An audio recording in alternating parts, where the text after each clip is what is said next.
So you're going to need to just get some lined paper for this section or use the back page. There may be a relative velocity question in the test that's coming up in week 4. So, hurry up. Could you please get some paper and we're going to look at this. You may have looked at relative velocity in math methods or math spec. It's quite simple. If we have... Was I screen capturing? Yeah. Well, they have to listen to that junk for the first 2 minutes. If we have, say, VA and VB. Now, this could be velocity of object A, and maybe, let's just for now, let's conceptualize it that there's 2 cars that are driving, okay? And maybe the second car is a little bit behind, but it's traveling faster. So obviously, it's going to be gaining on the first car, okay? And so if somebody is standing off here, I'm going to make it a little bit different and go, let's go V person. And he's stationary, so he's on the side of the road. And then you've got 2 cars going down and he's watching them. All right, so now I've brought 3 people into this scenario. It's quite easy. You're going to say velocity of A relative B is equal to VA take VB. Yes? Cool. So now, we have to assign a convention because they're not always going to be in the same direction. We could look at cars that are traveling towards each other. So I'm going to then go that up is positive and down is negative. Is that necessary? Your convention? I would say absolutely. Or I want to see every single test. I want to see arrows. And if there's X and Y, I'd like to see this. All right? So that you're telling the marker that I'm assigning up is positive and left is negative. Is it necessary for mark? Or you just like recommend it? I was just wondering. It is needed for marks, yes. All right, because you don't know who's going to be marking your exams. The sections are all split. I'll mark some, the other teacher will mark some. All right, so the other teacher might be Stern, and they're marking every single section 1. And if you write something, or if you miss something, then you might lose marks. Okay, so all right, here we go. Let's add. Okay, let's put a value in. Let's go plus 10 and plus 15. Now, straight away, you should be able to figure out the relative velocity. It's plus 5. That's pretty easy. But anyway, let's of A relative to B. So we'll go VA is plus 10 minus 15 equals minus 5. Yeah, I had it wrong. Now it's not negative. It's 5 meters per second south or up or down. As down, we're not going to. These cars are now driving up the wall. The cars are driving up, and so if you're sitting in car B, right, you're looking at that car. That car seems to be approaching you. Right? Relativity gets pretty tricky, and the Year 12s go on with looking at some weird stuff that happens when you get close to the speed of light. So according to the person sitting in car B, he's stationary and he's seeing this car approaching him at a rate of 5 meters per second. Let's now go from the other point of view. Let's look at the bloke in car A. So the velocity of B relative to A is VB take VA. So that's plus 15 take plus 5 equals plus 10. Plus 10. The final is 5. The 15 take 10. velocity of A is 10. Oh, 10, sorry. 15 take 10, sorry. Is plus 5. Thank you. So again, if you're sitting in this car, he goes, no, I'm stationary, and I see the car that's behind me is approaching me at a rate of 5 meters per second upwards. All right? Now, this is one of the postulates of relativity, is that both people are correct in their frame of reference. So if you are sitting in car B, you are correct that A is approaching you at a rate of 5 meters down. And if you are sitting in car A, you are also correct to say that car B is approaching you. Okay? Next, what about, now this is pretty easy. What about the bloke sitting here? What does he observe?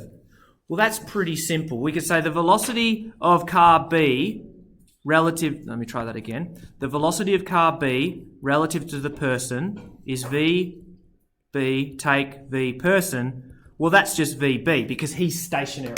Well, relative to this question, he is stationary. So he would just see the car travelling past him at plus 10. But what about the bloke in car B looking at the person? What about the velocity of the person relative to someone sitting in the car? That's 0 minus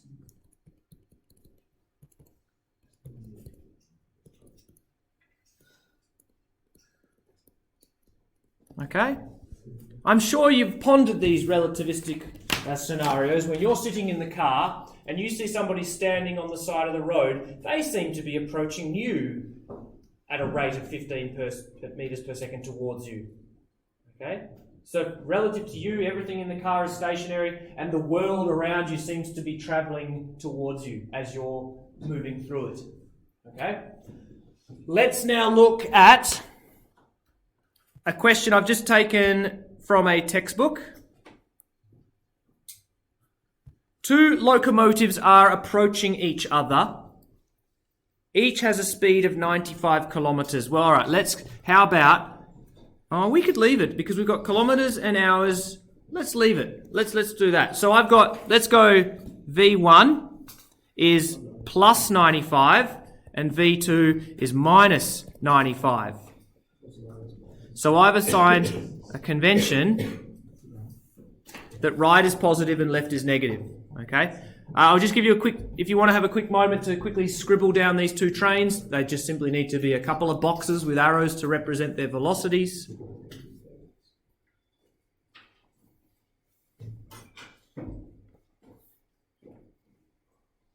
Right. Now, in this question, it doesn't matter which reference frame you take it from. We just need to get the relative velocity. Okay? If one was stationary, then it's just going to be distance over time. Time equals velocity over distance. Boom, boom, boom, there's the time. But now they're both moving towards each other. The relative velocity will determine how quickly that distance is covered or travelled. Okay? So, we need let's go V1 relative to V2. And I think, is there a squiggly line somewhere is it something like that? Yes. Yeah, okay. So I've never taught spec maths, so I've never forgotten all the squiggly bits. Tildes. Tildes. Tildes.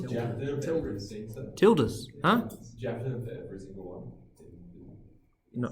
No.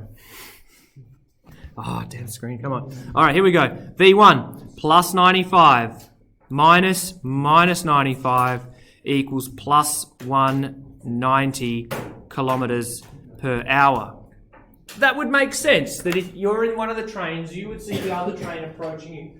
This is why front-on collisions with cars are much more severe.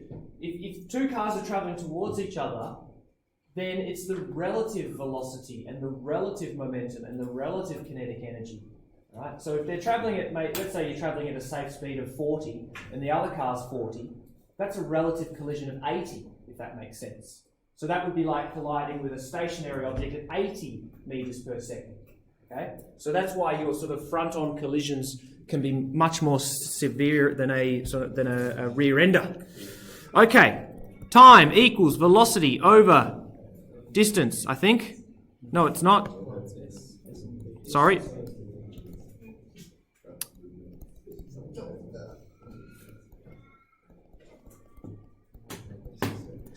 Now, remember, if you recall back to year 10, I teach this.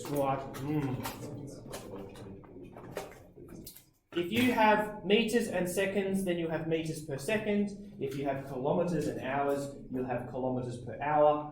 If you look here, since I've left my units in kilometers per hour and kilometers, my time will come out as the inverse of h to the negative 1, which is h. So would somebody mind telling me the time in hours, please? 0.04474, which is 2.68 minutes. Thank you very much. Wow. Thank you. Okay. All right. I'll leave you now. Could you give question 12 a go? But here's what I'd like you to do. Let's get now. See how we've got meters and all right. We need to convert one. All right. Now it would be silly to convert to hours and kilometers. Let's convert to meters per second. So I'll leave you to solve for this one. But first, I'm telling you we need to convert them. All right. And then your time will. Then your time will be. Then your time will be in seconds. Thank you, Scott. Good, Scott. Get going. Go.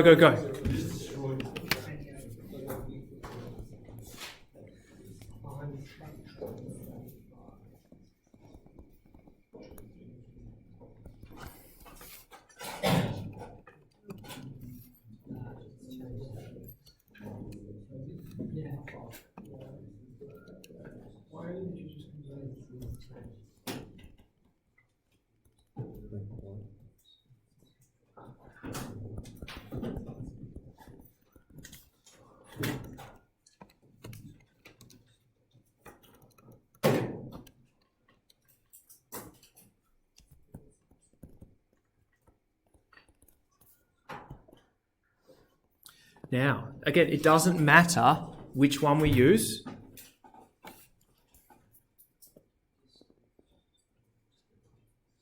But which one you use, you then have to determine whether the displacement is forwards or backwards. But we'll go V of car relative to truck.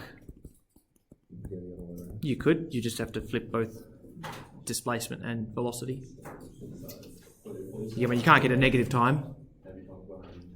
So what's that? That's 24.4 minus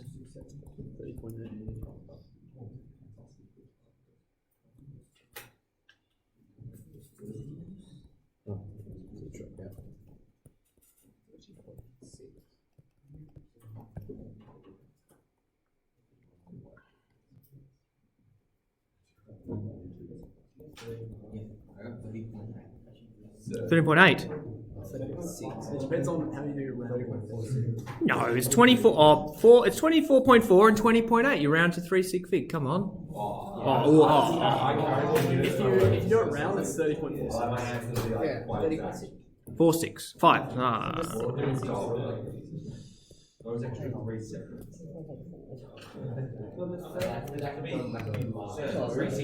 Just don't round it. 30.6 different. 30.6. Yes. Okay. Now, this question reminds me. Who? No one here had me for year 10.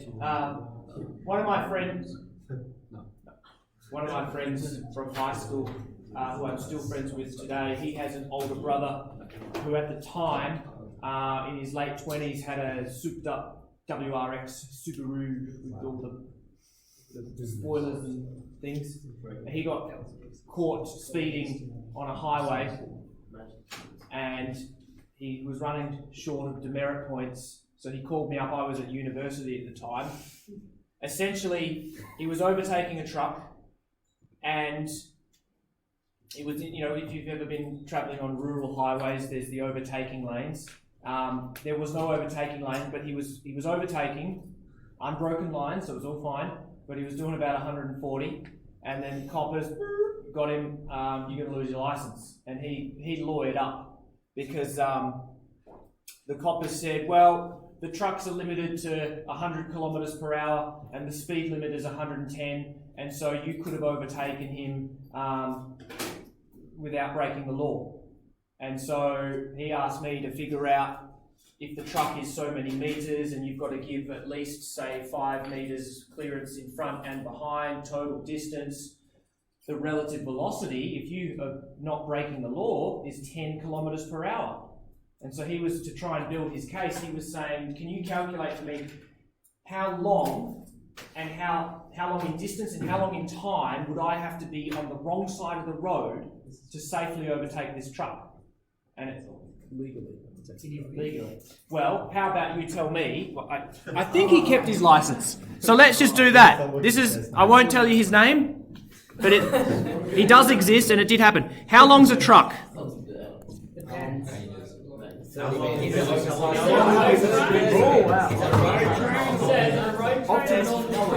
Optimus Prime had a few too many drinks. All right.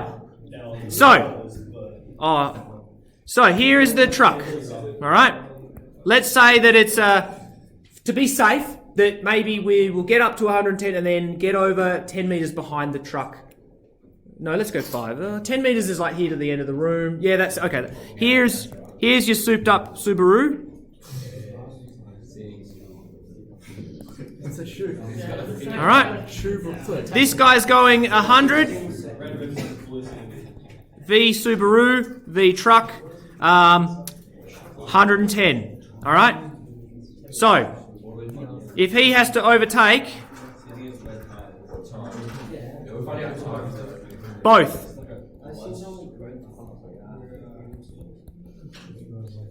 All right. Now, here's the thing, guys. When we were in relative velocity land, the Subaru travelled 50 meters relative to the truck. But if you take the time that he was overtaking and then go back to somebody on the side of the road, like a police officer, that time spent overtaking is now at 110 kilometers, if that makes sense.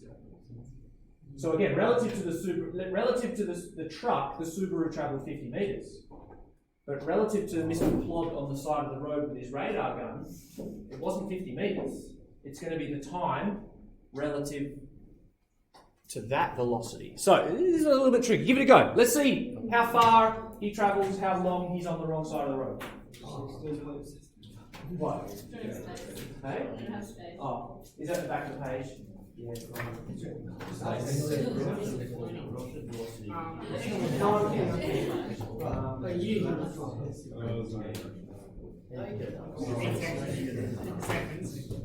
18 seconds. I don't know.